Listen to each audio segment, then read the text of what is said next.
America's economic troubles began when the housing bubble burst, and so economists look for housing and any signs of a recovery, and today they may see some.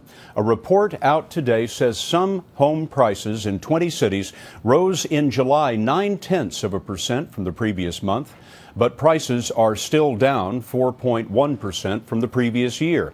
And look at this. Housing prices are down 30.9% since the housing market peaked in June 2006. We asked senior business correspondent Anthony Mason to tell us what we should make of the latest numbers.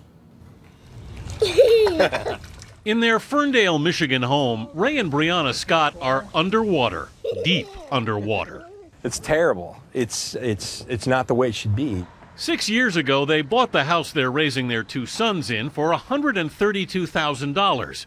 But even with a slight increase in value in recent months, it's now worth only about $80,000. We're $50,000 roughly in the hole. We're probably never going to get that back.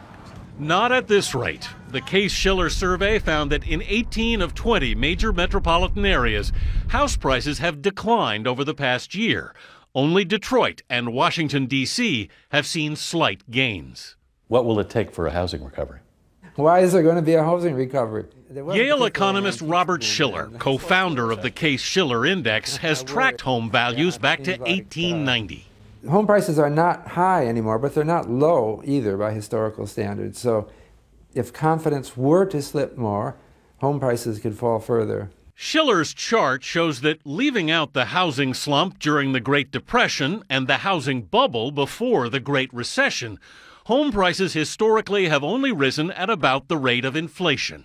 So I don't know why people are all thinking, when is the housing recovery coming? I don't plan on that at all. One more. Which leaves families like the Scotts underwater and out of options. It's not that we hate where we're at. It's just, at this point, we really can't do anything else but be here. The Scotts worry that another recession could knock even more value off their home. Robert Shiller says that rather than a recovery in house prices, the best to hope for would be just stability. Anthony, there are a lot of people out there like the Scotts, and I wonder if they're waiting to see home prices increase before they put their house on the market. What should they do? Well, they're going to wait a long time, probably. That's the problem. Foreclosures are putting an enormous amount of pressure on prices, downward pressure. Shiller's point is that even after prices stabilize, history shows us that we shouldn't expect much of an increase. As you pointed out, this may very well be the new normal. Anthony, thank you. We were curious in the newsroom today how the fall in home prices today compares with the Great Depression. As we mentioned, the current collapse from 2006 to 2011 comes to a drop of 30.9%. Well, the fall in home prices from 1925 to 1933 was 30%. So what we're seeing today is slightly worse than the Depression.